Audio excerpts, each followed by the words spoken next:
Come.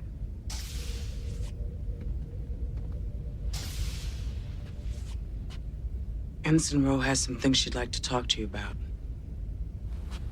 Ensign Ro has been confined to her quarters.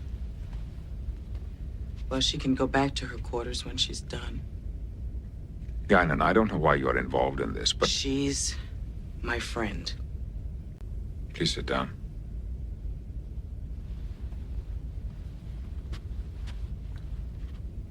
Guinan is very selective about whom she calls a friend.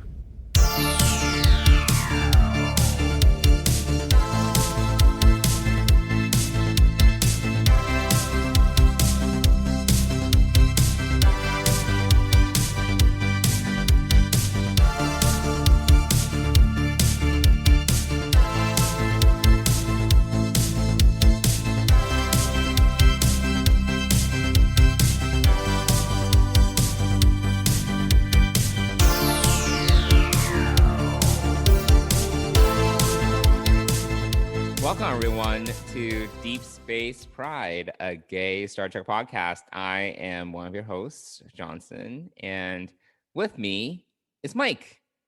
Hi, Mike. Happy Pride. How are you? Happy Pride, Johnson. Good. I'm good. How are you today? I am so tired, but I am here. I'm present. I'm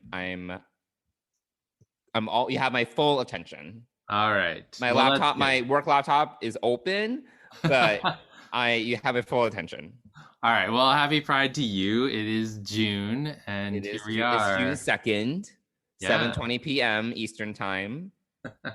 For all of those for all of you that want to know like what time it is. How you doing today, Mike? How was your day? It sizably better than Tuesday. I felt like Tuesday was a tornado. I mean, you came back from being away 4 days. What do you want? I know. I just was not I saw this really cute meme online that said something to the effect of, you gave us Monday off, but really when we needed Tuesday off as well. We should have. That's true. I could have taken Tuesday off, or I could have used Tuesday off. Yeah.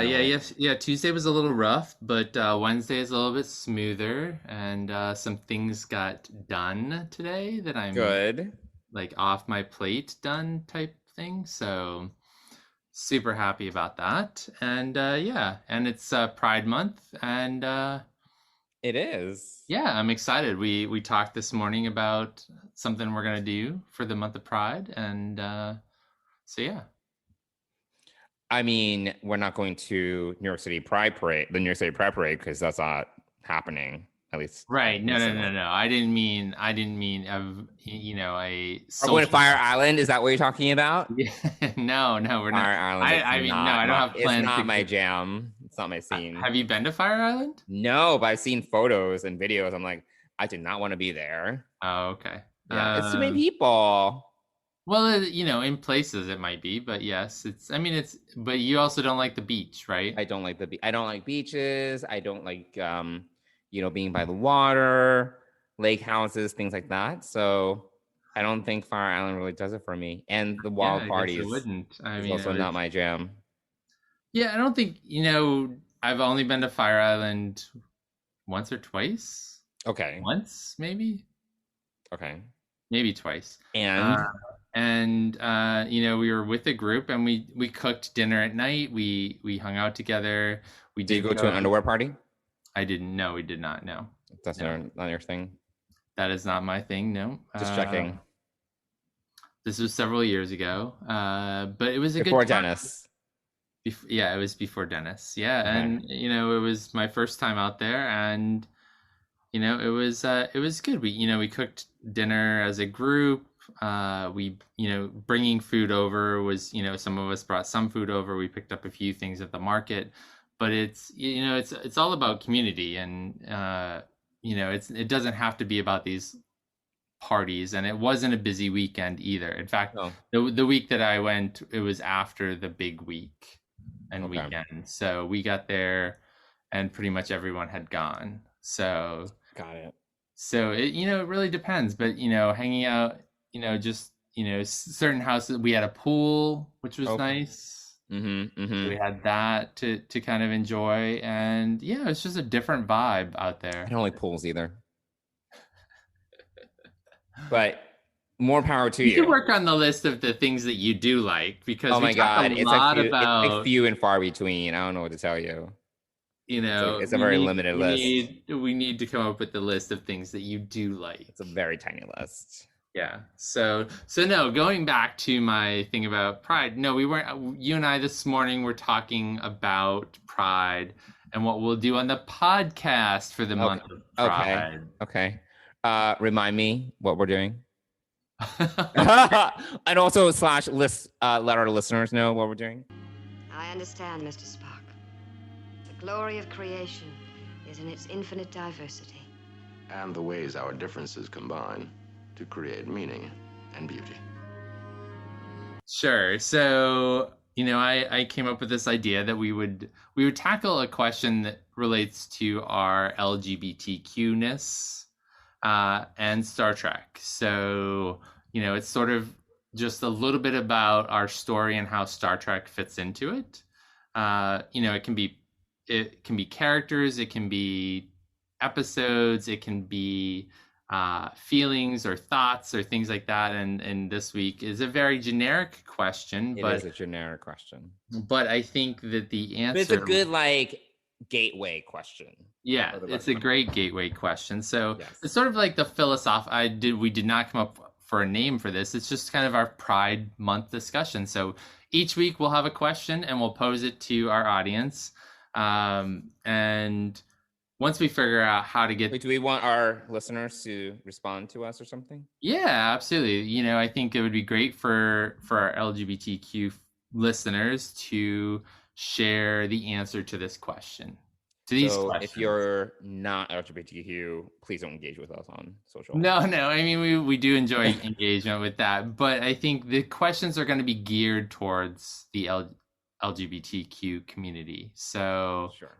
And when I mean the LGBTQ, you know, I'm not leaving out the longer acronym. Yeah, the longer acronym is also included in that. And there's so many letters now in our acronym. Ugh, learn God, English. That's horrible.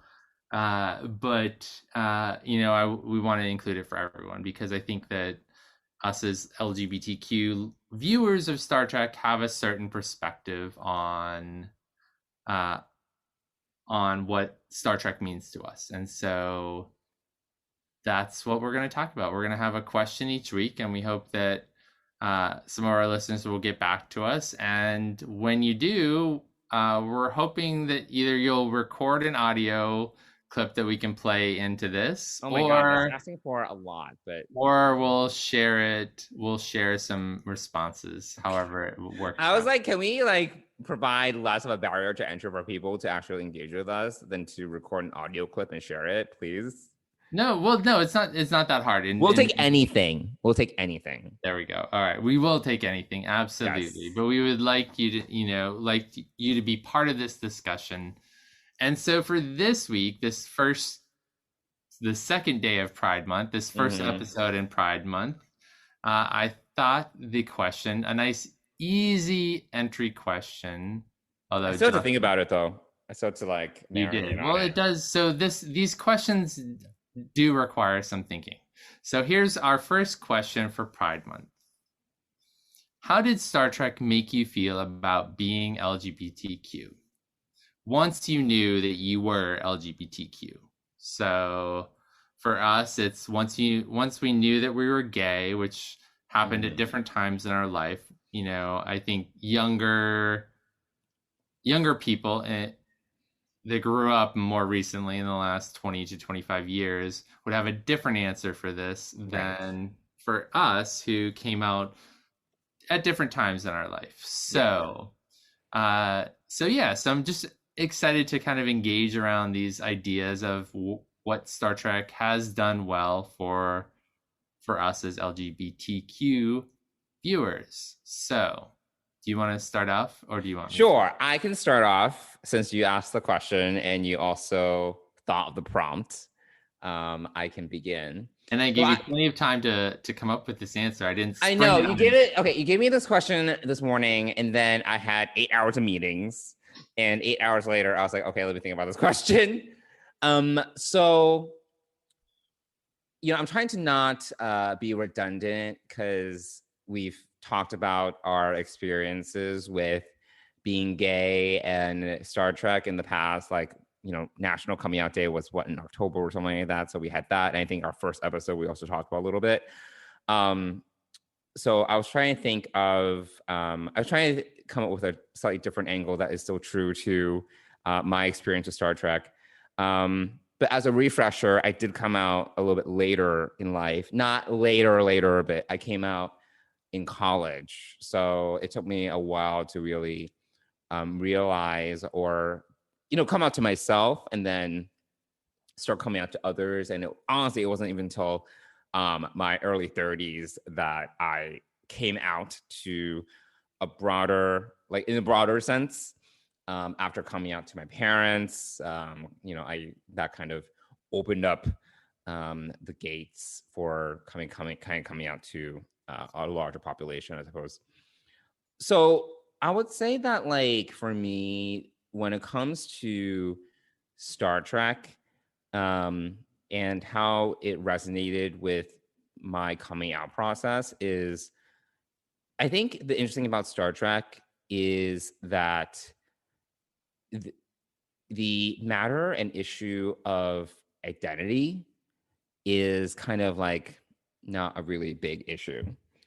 And what I mean by that is, I think even though I'm not a fan of the original series, sorry, I just can't. I really can't. I think Gene Roddenberry, and we've seen this in not only documentaries, interviews, and whatever. He made a very purposeful attempt to have representation on the bridge of the Enterprise, but for the most part, people weren't like, horror wasn't like, I'm the Black person on the bridge. Chekhov wasn't like, I'm the Russian person on the bridge. They were just who they were. And their identity, whether it be their gender identity, I have things to say about gender representation on the original series. And, parts of it are dated, and we've talked about this. But for the most part, the matter of who they were, whether it be their sexual identity, their race, their gender, their culture, it kind of just was. But it ultimately didn't really matter. Like it kind of just, it was a part of it. It was a part of who they were, but it was kind of like no big deal. They were all kind of on the bridge. They were exploring. They were facing issues together. They were doing their thing. And it didn't really matter, Obviously, this is like it's a double-edged sword because you can, we can say like there are certain, like for example, like we can talk about like how Star Trek was kind of behind when it came to the matter of LGBTQ representation. But I kind of like the idea that like it wasn't a big deal. Like there is an idea of that where no matter who you are, you're all equal. You have the same opportunities. And DS9 addresses in a different way, where Sisko never talked about the fact that he's Black, but he would have these visions that would somehow relate to his current experiences that would address the issue, or he would travel back in time. What was that two-parter? Remember Benny Russell? He was Benny Russell. It was like the race riots or whatever. It wasn't race riots. It was like Benny Russell. I don't know. It wasn't about race. It was about just like, Something inequality. In stars. Oh man, why can't I think of it? We've talked about it. We did a whole episode on this. I don't remember the name of the episode, unfortunately. But like it's always like perspective on the past versus the now. Like, he just didn't, his race did not matter. So, that's one thing I really appreciate about Star Trek. It's like, no matter who you are, no matter what you represent, no matter your identity, you have equal footing with everyone else. I mean, sometimes we got through analogy how other races, sometimes we're a little heavy-handed, like, how it was from the viewpoint of other races, how, what, you guys are so behind, what, whatever. But within the Federation and Starfleet, we kind of didn't see that inequality, and we didn't see people having to kind of, gender inequality. That wasn't a thing, like it just wasn't. So yeah, I think for me, that's where Star Trek was really something that I admired when it came to me kind of coming to terms with my gender identity, my sexual identity rather, and trying to kind of reconcile that with my place in things, which I think that this is one of the reasons why, and this is another one of my critiques of Discovery, and people may very much disagree with me.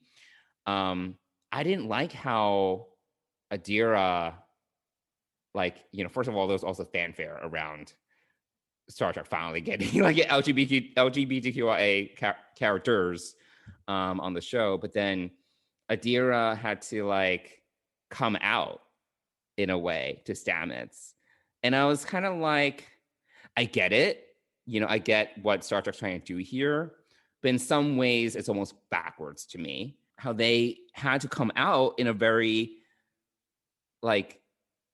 just outdated process in my mind in some ways. Whereas I think that if they didn't have to awkwardly come out, it would have been so much more powerful. So I don't know. That's my perspective on Star Trek. And I feel like they're, unfortunately, in my opinion, the series has tried to catch up, in some ways had to overcompensate for how behind they were. Whereas before, I think that it was almost like, it's fine. You can be whoever you want. You can be whoever. You can identify as however. It doesn't matter. I think that there is something powerful in that too. Anyway, that's my take. What about you, Mike? Well, it's interesting because we did not talk about this. We did not talk about this answer. No. I posed a question and you thought on it, and we thought about it. Yes. Own answer. And it's interesting because I did not expect you to go back to the original series and reference that, because that's not your Star Trek, right? No. But it's still the foundation of, Absolutely. I know enough about it where it's the foundation of the series. Yeah, absolutely. So I'm actually surprised, and it's kind of funny because for me, so to give you the short coming out piece, for me, I didn't come out until I was 30 or 31. I don't remember the exact time frame. I was you were also late. Yeah, I was also late, and so that there's that point in my life. But the point at which I started watching Star Trek was probably in, I don't know, anywhere between 8 and 12, somewhere in that range. I don't remember exactly what year I started watching it, but it was something that I would watch with my uncle, and it was the original series initially. Mm-hmm. Now, we're both big fans of Next Generation, and that's sort of where, for me, I was 14, I believe it was 14 when Next Generation started, the same age as Wesley. Will Wheaton is actually just a few months older than I am. So there's that piece of when I finally got to see myself as a young man in Star Trek. For that. But for me, a lot of my formation happened watching TOS, watching the original series and seeing that diversity. And it's funny, almost word for word of what you said, seeing that diversity on screen and how they treated and respected each other on screen. Uh-huh. Again, we know that things were not as clean as they were on screen behind the scenes. However, yes. For a kid, the age that I started watching this, let's just say 8 or 9, this was the foundation for me, right? I got to see people of different races, countries, backgrounds, yes, Uhura was the only woman on there, but I was surrounded by a family of women as well. My mom, and my grandmother was, my nana was the kind of matriarch of the family for a long, long time. And so, I had that female perspective as well in my life. It wasn't just, that I saw a mostly male cast on Star Trek, but I saw people from different countries and parts of the world on here, and just like you, like different identities, from culturally to gender to not sexually or sexuality, but just a variety, all being treated and respected in the same way. And that was my foundation for life, was seeing that the world was the future world would be like that. And so that was sort of always in my mind growing up, that it doesn't matter what you look like, where you're from, who you are, right, you're human, and you're accepted, and you're respected and treated as such. And for me, what actually stands out more is not Uhura per se. I think I've shared a little bit about, there was an African American family down the street from my grandmother's that played a huge role in my life early on. And but for me, in the time that I grew up, there was always a lot of tension between Russia and the US, not unlike now. So seeing Chekhov on the bridge stands out to me more in that respect, because back then it was always Russia versus the US, or back then the USSR, right, versus the USA. But that idea that everyone is respected equally, treated with respect, no matter what their identity is, was a foundation for me. And so that really created a lot of my ethics as a young person, and ethics that I still carry today, despite coming out later in life. Those same sort of ethics apply to me when I was coming out. Now, when I came out, and being gay and experiencing gay life was certainly the focus, but as I progressed through that stage in my development in my life, it became not a smaller piece, but a less of a focus piece, right? Like who I am is made up of many different qualities. I'm Christian, I'm gay, I'm a partner, I'm an uncle, I'm a brother, I'm a son. Like there's so many, I'm a coach, I'm a techie, I'm all these things, an Apple user, all these different identities that Apple user. Well, I mean, an Apple fan. I mean, everything I have is Apple. So, but being gay is just a small part of who I am as a person, and who I love is, just a small part of my identity. But all of that to say is that, Star Trek really helped form that opinion in me growing up, and I've just carried that through my life. So my level of respect for other people, diversity and all those things, diversity, I think that's probably part of the reason why I've gravitated to and have now lived in New York for over 10 years, is because of the diversity of people and experiences that I can have here versus growing up in Maine and moving to Boston and in New England in general. There's less diversity.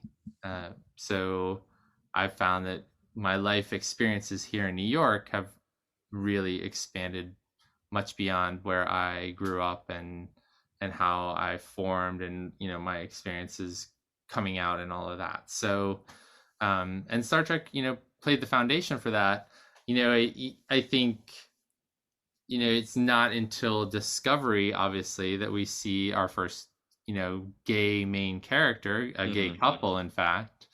And that was that was affirming to see. And then in this recent season, seeing the addition of a transgender and a non-binary character / actors to portray them was inspiring. And it's funny, I don't see Adira coming out as they them to Stamets in quite the same way you do, mainly because I think that, one, it's a great example of finding your voice and speaking that language, which I is agree.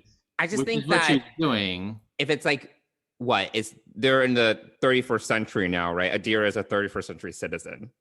So by then, I would hope that it's not so. It was literally like, hey, it was literally like a 21st century coming out conversation, And I know that Star Trek straddles the line, and not always very well, in my opinion, between futuristic and contemporary, because it still is a product of today's culture. But I would think that, I have an opinion about this, and not everyone will agree with me. I just think that if we're talking about literally 1,000 years in the future, it should be very, very simple. Or it shouldn't, or like more people should be they, them, it shouldn't be so unusual. I don't know what that would look like, but it just felt like, wow, she's having like a conversation in 2020, that just felt like what it was. So, which is, to me, it was kind of like, meh, Okay. I mean, that was my reaction to it. Yeah. I mean, we have different perspectives on this. No, never. I think, that's a great example of that coming out process. And yes, the show is in the 31st century, but you're right. It's produced here in 2020, and it's a reflection of what's going on in the world today, expounded upon into the future. Right. But I think it's been great to see that. Certainly, the one scene that still sticks with me, and the minute when we talk about discovery or being gay and seeing images of Star Trek that represent you, is the mirror scene in episode 3 or 4 or 5. That was great. It was just like everyday life. We're just doing this. That was like, I think that's good. No big deal. It's just like everyday life, it's fine. Yeah. And I think that that's kind of what I'm talking about. It should have been kind of just very like, oh, there it is, natural, versus we need to have a conversation. Yeah, no, I mean, I understand what you're saying. I think that in that sort of situation, you have to remember that she's younger. I mean, she's just younger and inexperienced But I'm talking about 31st century here. The culture should be completely different. Right. I mean, it's literally 1,000. We hope that it's different. Yeah. Well, I mean, think about how things are now versus the year 1000 AD. You know what I mean? It should be that stark of a difference. Yeah. Yeah. No, I hear what you're saying. But it's not, going back to that scene where they're brushing their teeth, Hugh and Paul. I think that's a really touching scene for me personally, being in an interracial couple situation as well. I could see myself in that example, and that's actually when, I think I felt most seen, quote unquote, by Star Trek. But when it comes to my values started way back when I first started watching Star Trek. And I think that for many viewers, I would hope that, I think about all of the young women who have grown up under Catherine Janeway's tenure as captain, right? That brought a lot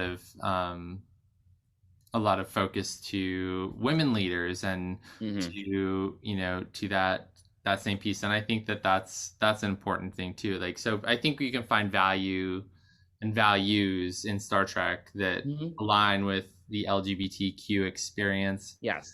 And also an ideal world in which these things are not an issue, and that everyone is allowed to have the gender identity that they feel is appropriate for them, that they have the partners that they love that's appropriate to them, that is, that there is no prejudice against them for the type of love that they are expressing. I think those are the things that Star Trek kind of espouses, and that's sort of the feeling that I get as we kind of look forward. But I think the people who are watching Star Trek are not you and me predominantly. I think that why these conversations and why that coming out of Adira to say that they them is for the people who are not us, giving them an example of how important it is for us to be seen and to be heard. And that's where I see Star Trek taking that conversation and having that example to do that. Yes. However, I do think, and we've had this discussion as well, I do think where Star Trek excels more in these areas is through analogy. And there have been episodes which have been a little heavy-handed. We've talked about these episodes that reflect, that nevertheless make this effort to espouse these situations that reflect society today in humanity, versus how things are in Starfleet, in the Federation. So I know we touched on the Outcast last week, so that's just top of mind for me. It's not perfect, but I think the Outcast is an example of where through this situation, through a different lens, we're given this treatment essentially of, the gay coming out experience, right? You're talking about the Drumhead or the Outcast? No, the Outcast, because we touched on it very briefly last week. If you remember, as we were deliberating another episode to watch, a season 6 episode, or season 5 episode rather, to watch. Right. I don't remember what season it is. But that I think is where Star Trek excels. Is through through almost like a fable, a story that it creates this modern day analogy, versus like a straight up coming out conversation. But at least that's my opinion. Yeah. Yeah. So great first discussion. I think that covers a lot of ground, and we'd love to hear from you, our dear listeners. And the question again is, how does Star Trek make you feel about being LGBTQ+? So if you'd like to share your thoughts with us, send us a message on either Instagram or Twitter, preferably Instagram, but we're active on both. We respond to people. Yeah, not as much on. I mean, we're not as great on Twitter, but our handle anyway is at Deep Space Pride. Mm-hmm. You can also email us if you're so inclined to deepspacepride@gmail.com, and we'll share some of the responses next time on this question, and we'll have a new question next week to talk about Pride Month and how Star Trek and the LGBTQ experience intersect. Hooray! Hopefully we get some people engaging with us. Otherwise, it'll be kind of sad, but whatever. It's fine. Our 3 listeners. We have 4. Oh, 4 listeners. Oh, wait. Yay, can't wait. I can't wait till Vegas. It's like, hey, guys, what's going on? Anyway. Well, we may have more listeners out there that we just don't know about. So, well, Mike, thank you. I appreciate you coming up with this question for us to discuss. And are you going to come up with all of them? Because I'm really bad at coming up with questions. Yeah, I mean, I already tossed out an potential example for the next one, but I'm going to fine tune it. I had critical feedback.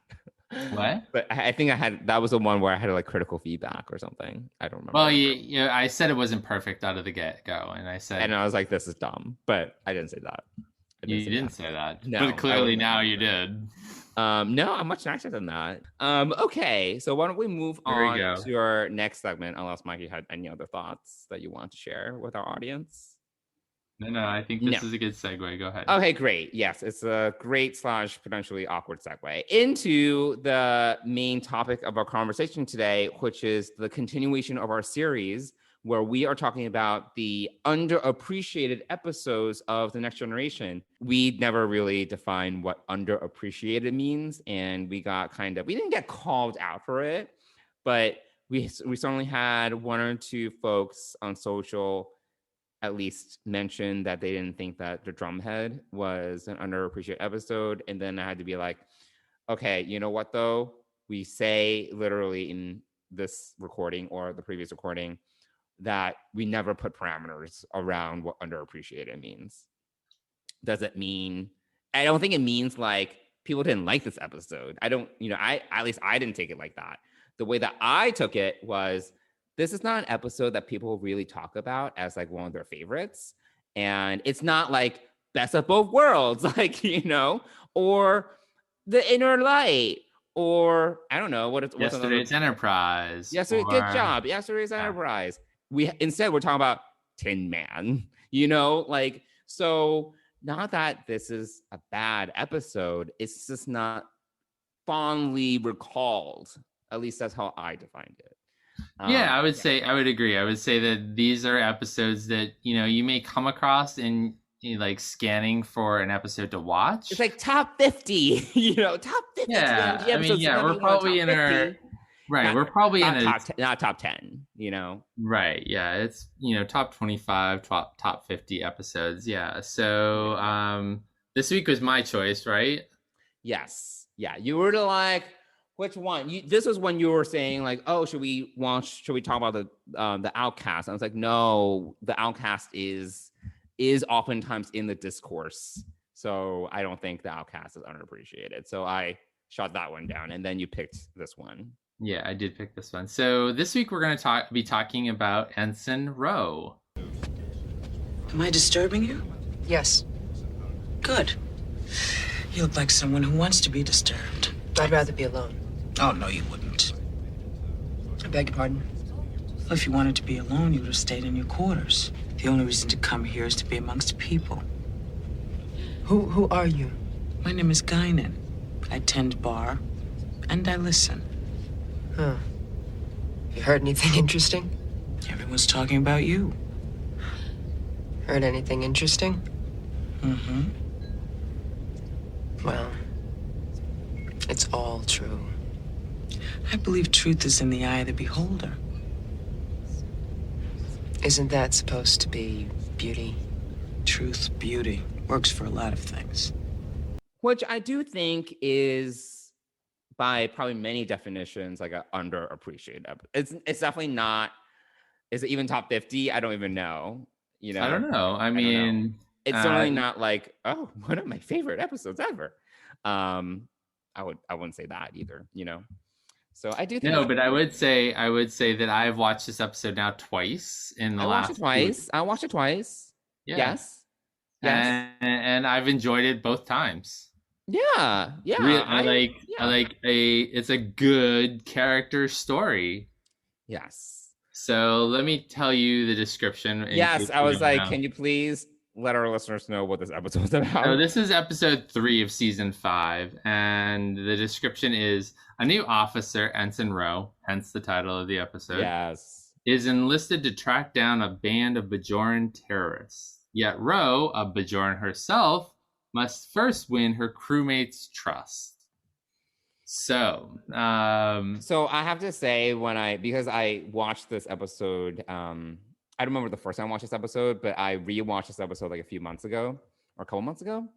And then I rewatched it the other day, and then I like totally forgot like the opening scene with Mott. And I was like, oh, I forgot Mott was in this episode at the very beginning where he's giving Ken Picard like a haircut. And I was like, you know what? I can watch a whole spinoff with Mott. He's just like knows how to hold conversation. I hope he appears in Lower Decks or something. I can have a whole series just about Mott. That's funny. I mean, I actually found that to be the least interesting part about this episode. Okay, I was like, I can do this all day. And I actually didn't. I understand why you would enjoy him, because he's very opinionated. He has thoughts. He has notes. He has lots of notes, and doesn't exactly let you get a word in edgewise. Are you seeing any parallels here? What? Are you saying something about me? So yeah, that piece of the episode, and it has no effect on the rest of the episode. It's clearly just a throw in, and Picard makes a comment as they're talking on the bridge, and then like the side eye, this the head roll or whatever it was. The reaction was like, Mott's the, you have to, if you want the best barber in Starfleet, you have to put up with some like gossip and BS. So it is one of the rare times that we see the Enterprise D salon. I'm like, take me there. I'm ready. I think it's the only time we see the Enterprise. No, we see it again in Sub Rosa. Oh my. Yeah, come on. God. Well, yeah. I mean, I think we've inadvertently chosen Sub Rosa as our season 7 pick for the underappreciated episodes. But so that brings up a really good point that I haven't talked about, and this is a little bit of a like tangent, but this is Deep Space Pride, and we love tangents. Okay. So do you think Mott's gay? No.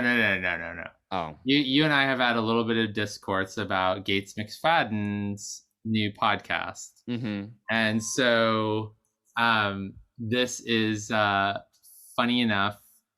So I wanted to bring this up because Sub Rosa made me think of Gates. Gates made me think of her most recent episode. Her most recent episode was with Will Wheaton. Yes. And it was actually really good. And it's only part 1. And I'm super excited because I think today probably episode 2. Yeah. Second half of it dropped. Mm-hmm. So I'm excited to listen to that. I do agree the first 2 were a little too nostalgic, too like Investigates? Is that what you're talking about? Of her podcast Investigates. Was it very nostalgic? They talk about jazz a lot. I'm like, what's happening? Well, they talk about nostalgic things, right? They talk about the past a lot. They don't talk a lot about Star Trek. They talk about their childhoods. Yes, that's what I'm saying. Jazz. That's nostalgia. I was like, I hate jazz. I don't know. That is the definition of nostalgia. Oh my God. Jazz reminiscing is so about boring. The past. I'm just saying jazz is boring. Continue. Jazz is not the past. Jazz is not just the past. Jazz is like still very present. Depends on who you are and where you are. But anyway, go ahead. There we go. Anyway, so I just want to give a shout out because I thought the Will Wheaton episode part 1 was excellent in her podcast. And they actually did it in person, separated and all of that. But it was separated by like an acrylic fence or whatever. PPE and whatnot. But I thought it was really nice to hear her and Will talk, and there's clearly a great relationship there. It was cute when they called each other like, "Hey, Space Mom. Hey, Space Son." That was cute. Fun, yeah. So anyway, end of tangent. Moving back to Ensign Ro now. So I have watched this twice within the last 2 weeks, and I have enjoyed this immensely. And I think this is the introduction. I don't know if it's the introduction to the Cardassians, but it is definitely the introduction to the Bajorans, which leads us to, Deep Space Nine, which is our favorite series.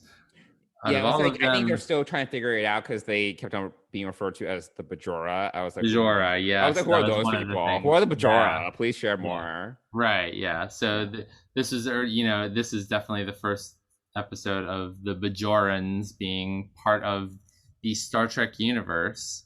And, let me tell you, like, I have some favorite parts of this episode. Kennelly is a Badmiral right off the get-go.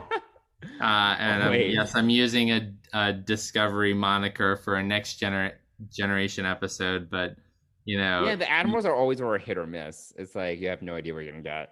Right. And, well, clearly this guy and... Who's your favorite Admiral? Do you have one? Ooh. I am all about Admiral Nachiev.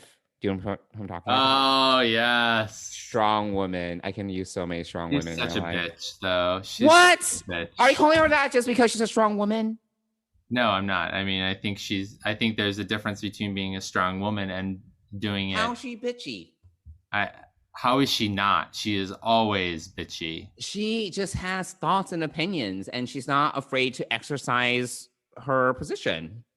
Yeah, I think that's the part of it that bothers me is the exercise of power without some judiciousness. And anyway, You think she's not just okay? We can have a whole separate podcast. We About can have a whole separate podcast. All right. Yeah, she's not my favorite, but and I mean, You have one? Do you have a favorite admiral? Is it Admiral Janeway? No, It's not Admiral Janeway. I don't know. I was. Just Why are you answering? You ask me a question and then you answer it for me. Go ahead. What were you gonna say? You are in prime form today for interrupting and over talking on me. Just go. I think that, and I can't think of his name. I think the admiral in Deep Space Nine during the war. I can't think of his name. I can see him. Oh yeah, what's his name? He's dead. The actor's dead. And he died. Like, he did die in the show. The starbase that he was on, or the starship that he was on, was destroyed, I believe. Was it? I'm pretty sure. I don't know. But anyway, he's one of my favorites. The other one that you never see but is always referred to and is in some of the books is Admiral Nagura from the motion picture era. Oh man, Star Trek, the original series. So not. Ugh. But only for the name and kind of the relationship that he clearly has with Kirk. Nechea's fine. She is just a bitch. She's blocky. She anyway. But it's not a slant against powerful women at all. It's just I think there are some great haircut. Okay, well, yeah. I'm just saying. She has almost a haircut like you, right? What? She has short hair. She has short hair. She has more hair than me. In any case. How do we get on so this? the Badmiral. Goodness. The Badmiral. Yeah, you took us on this tangent, by the way. Kennelly just comes off as bad right from the get-go. And when you see that scene where he calls Ensign Ro after one of my favorite scenes, which is Guinan and Ensign Ro, love that conversation. Love it. I did think that Guinan / Whoopi was a little stiff in this episode. I don't, something just about her. I loved it. It was sassy. Like, my name is Guinan. It was I can bar and I listen. When she went into her room later on, because Ensign Ro was like grounded / confined to quarters, and then Guinan comes by and she's like, "Hi, it's me, Guinan." I'm like, what? That's so weird. When she goes in and she's like, "Hi, it's me, Guinan." I'm like, this is the third time you've introduced yourself. Is that necessary? But other than that, which I thought was I love the interaction. I love that interaction, but I love the one in 10 Forward even more. Who are you? I told you. I'm Guinan. I tend bar and I listen. Oh, you're not like any bartender I've ever met before. And you're not like any Starfleet officer I've ever met before. But that sounds like the beginning of a very interesting friendship. I don't stay anywhere long enough to make friends. Too late. You just did. No, that one's good. It's one of my favorite banters with Guinan that you can possibly have, and kudos to Guinan for, like, if you want to be alone, you don't go to a bar to be alone. No, it's great logic. So really love that. But you get this bad feeling about Kennelly from the start, and then you see him contacting Ro surreptitiously, and then that he's bad. You mean when she was like, everything's going according to plan? Like, yeah. Like, that was a hint. Yeah, exactly. But yeah, the other scene that I really love, I actually really love the dynamic between Picard and Ro. Like, it starts off rough, and I love how she comes into the ready room and plops down and like has her arms crossed and like is just very like almost like a teenager. I know. Sent to the principal's office. Yeah, I thought that she came on a little bit strong. I mean, like, I get that she doesn't want to be there, but you don't have to, like, make enemies right off the gate. Like, it's not.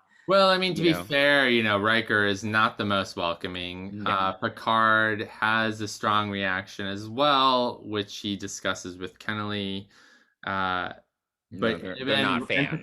and Picard does not rein in Riker's like kind of like super direct, no empathy approach to her at all in the ready room in front of him. Like he is like does not want any part of this BS of hers. But it goes from that scene right to when they get to the planet and they land, and Picard lets her lead and introduce them and offer like she generates. There's this then in that moment you see the two of them generate a new kind of relationship. Like Picard sees her in action. He sees her amongst her people and how she interacts with them.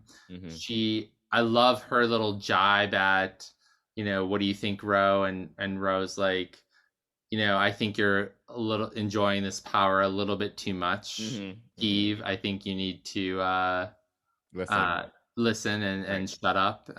Well, I'm not here to debate Federation policy with you, but I can offer you assistance. Simply because of one terrorist attack? Well, perhaps I should have known that. We should have attacked the Federation long ago. What do you think of that, Ro? I think you're a small man who feels a rush of power in his belly and enjoys it far too much, Keith. Stop talking and listen.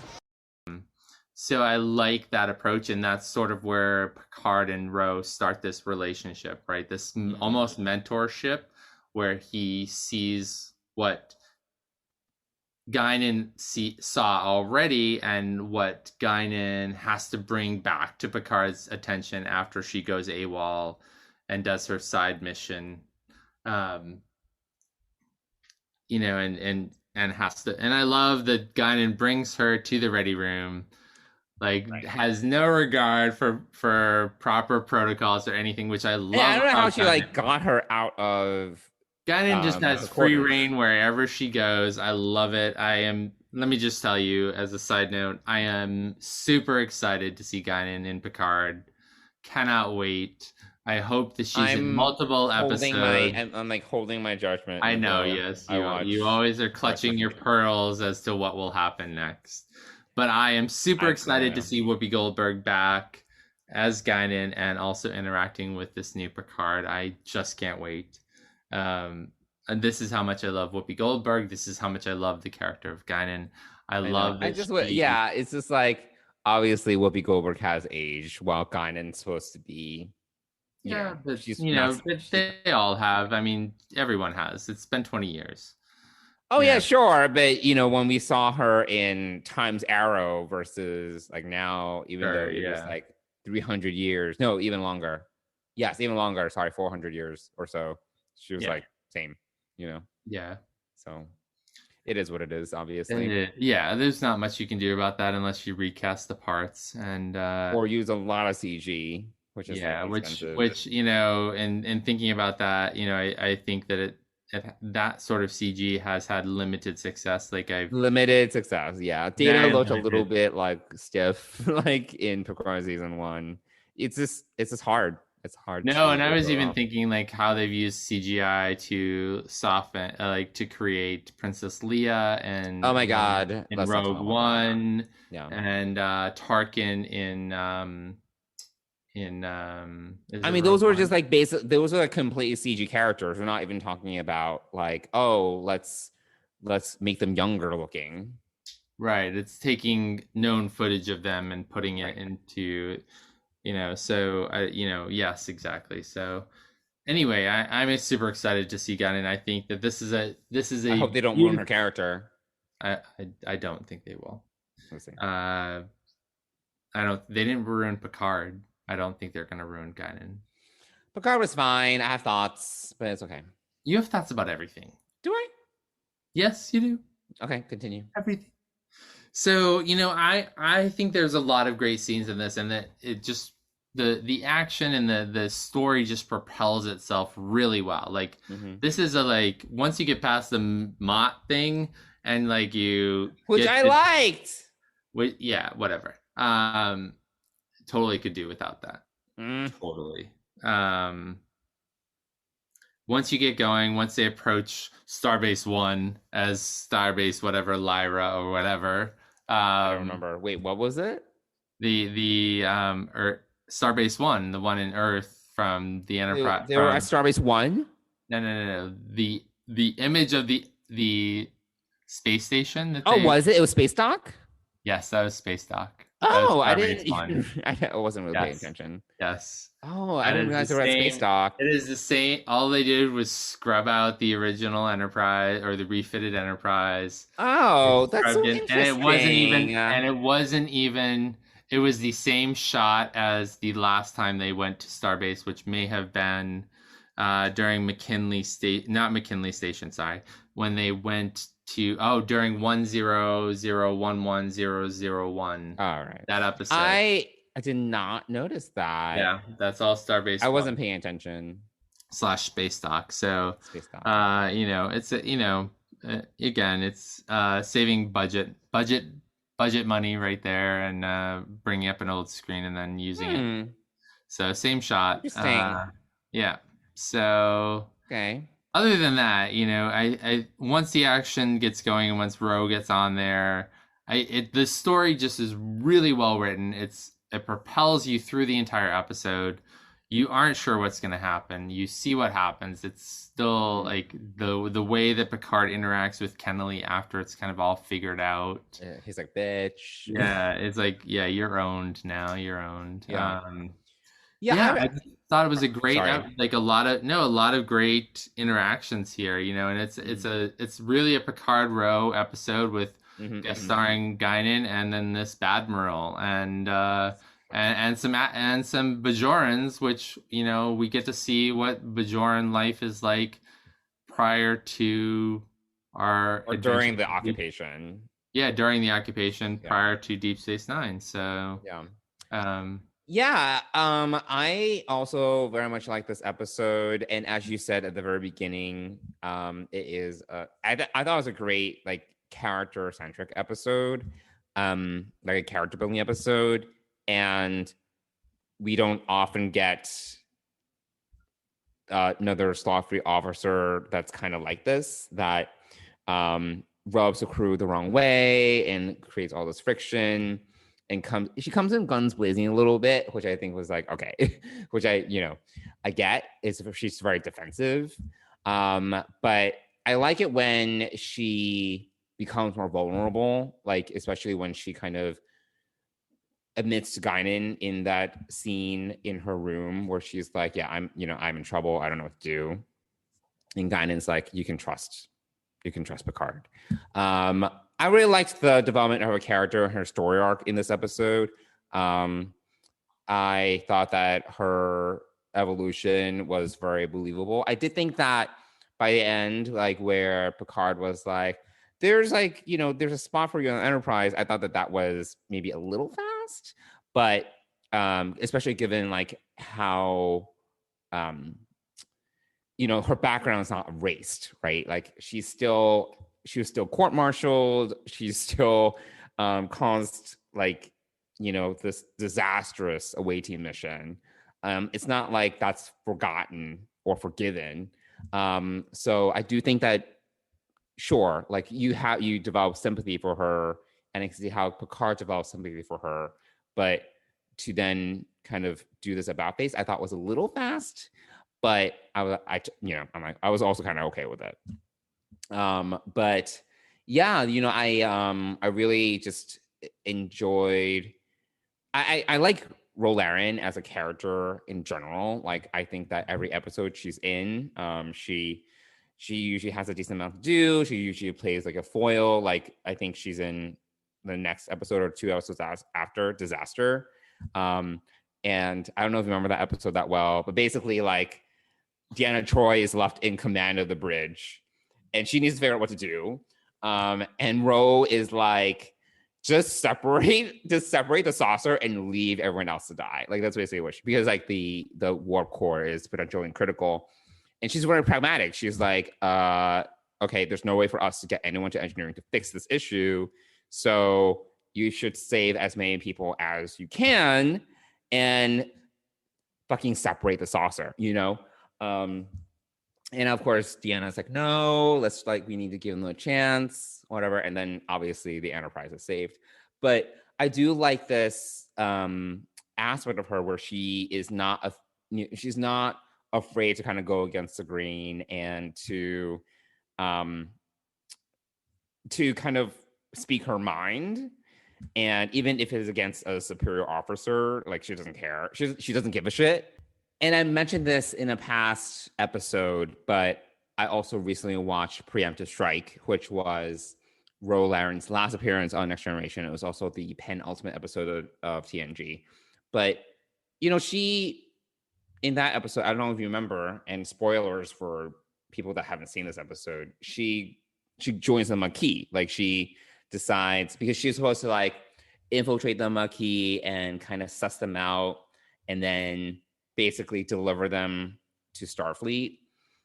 And she basically has doubts along the way. She's not sure. She sees that they have a cause, and then she kind of realizes that she belongs there. And then she decides to just quit. And then she turns her back on Picard. Like that was her like biggest regret in that episode. Like, because Picard like advocated for her to like join like the special ops tactical force, whatever it is. And you see her kind of really struggling with her loyalty to Picard versus her newfound loyalty to the Maquis.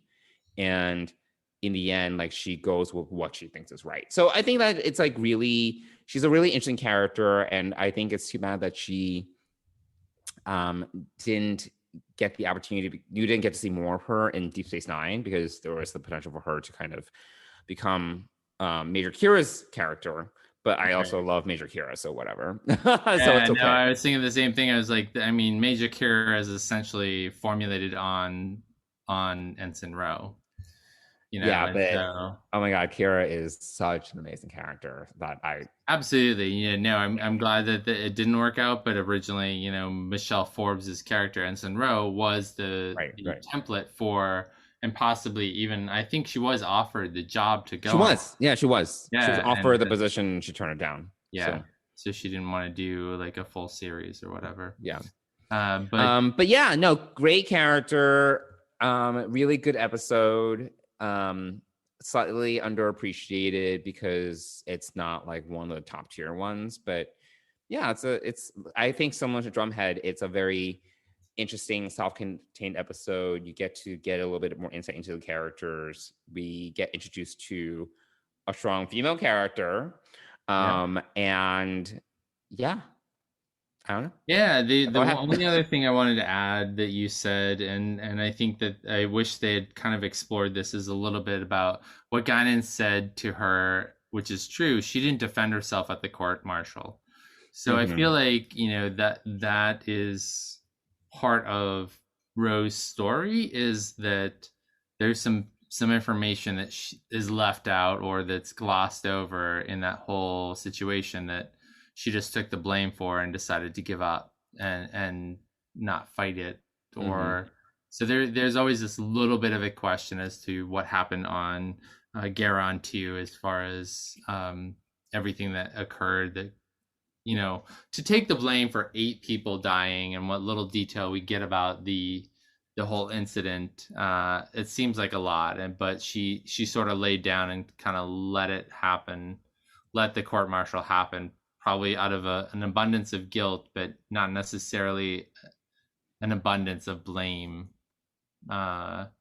So there's that piece of the story, which I think for me makes it easier to swallow, that Picard offers her, encourages her to stay on, stay in Starfleet. So there's that piece. So for you, you said it happened too fast. For me, I think there's enough of a question of what happened in that incident that that Picard could kind of see past that and offer her, to stay on the Enterprise Yeah. and become a better officer. So I think that's an interesting part of her character as well that kind of gets glossed over or underdeveloped per se. One thing that I would have liked to see was how the opinions of the other characters may have changed of her, because obviously we got her, we saw the interactions between her and the rest of the crew, like basically the entire bridge staff, and it was either kind of awkward to straight out like mean, like very confrontational, and obviously we won't get really Picard's perspective out of all this, but I would have liked to see like how other opinions may have changed due to this experience. Yeah, that's a good point. I think one of the things though too is that both Beverly and Deanna tried to sit with her, and right, yeah, I was like, so there is that. Like, so there's that little bit of like trying to reach out and make a connection as members. Like, no, you cannot sit with me. Yeah, can't sit with us, or in this case, me. Yeah. So yeah, I think it's a. Do you great get the reference? No. Can't sit with us? No? Mean Girls?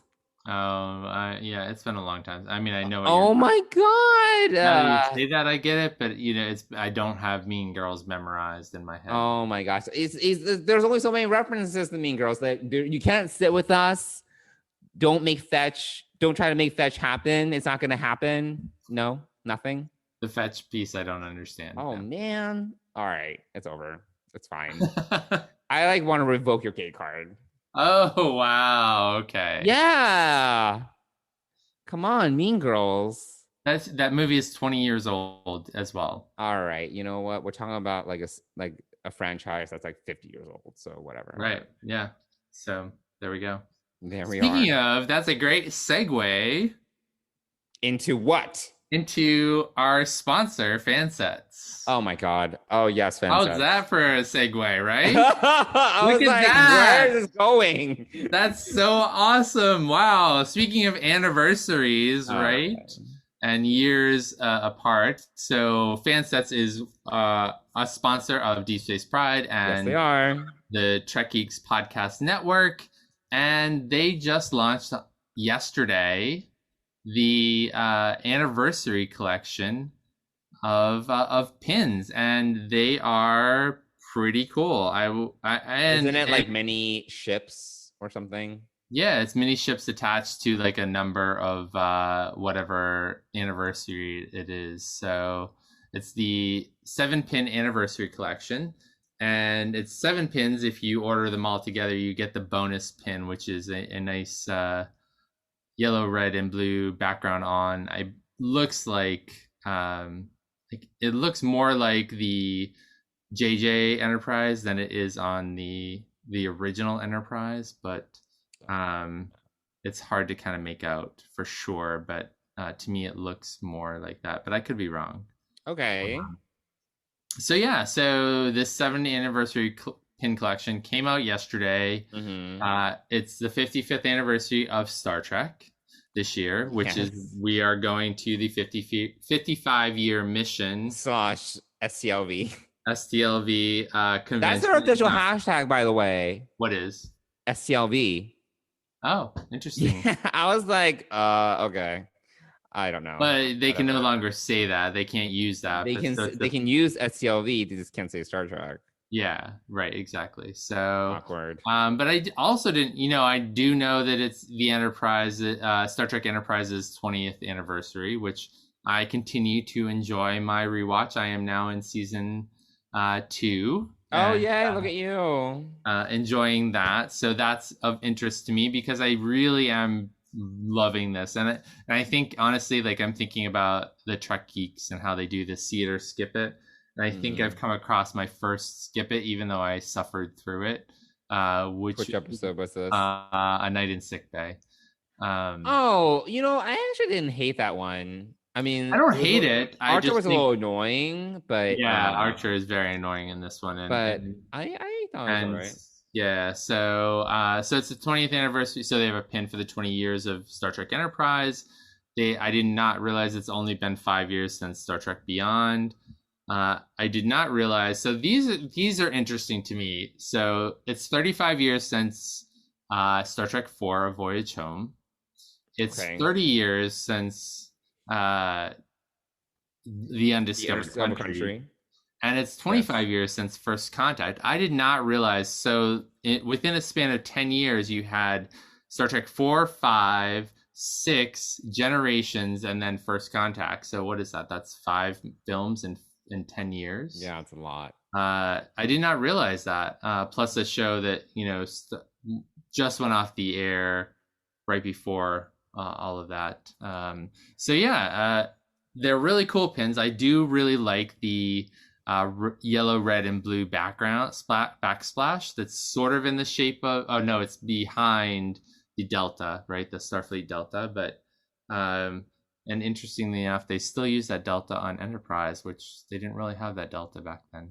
But anyway, these are really awesome pins, and they're $59.95 for all 7 of them. So you buy 6, you get the 7th for free. Mm-hmm. And if you put that into your cart and use the code DS Pride, all caps, you'll get 10% off that. So that's saving $6 on that pin set. So definitely go check free it out. shipping. And free shipping in the US, right? Because it's over $30. So definitely go and check out Fansets, and we thank Fansets for being our sponsor of Deep Space Pride and the Trek Geeks Podcast Network.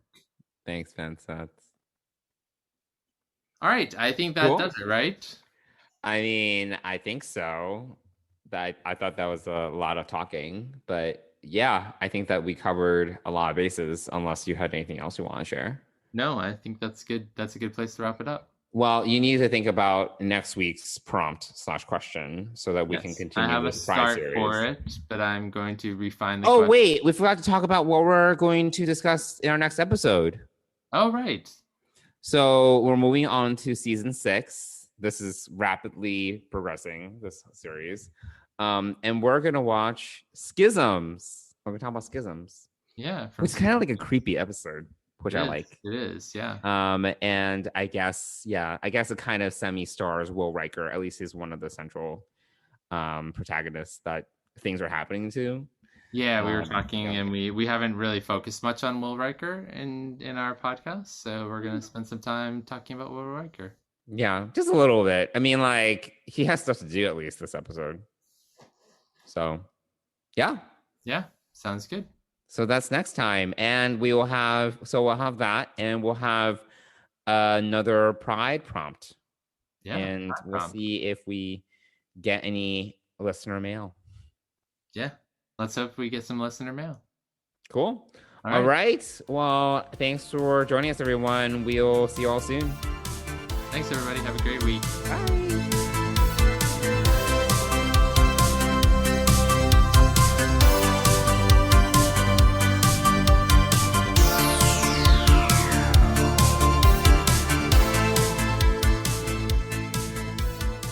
Deep Space Pride is a production of Coconut Media Works. Executive producers Bill Smith and Dan Davidson. For more great Star Trek discussion, discover the other shows of the Trek Geeks Podcast Network at trekgeeks.com or find us in Apple Podcasts, Spotify, or your favorite podcast app.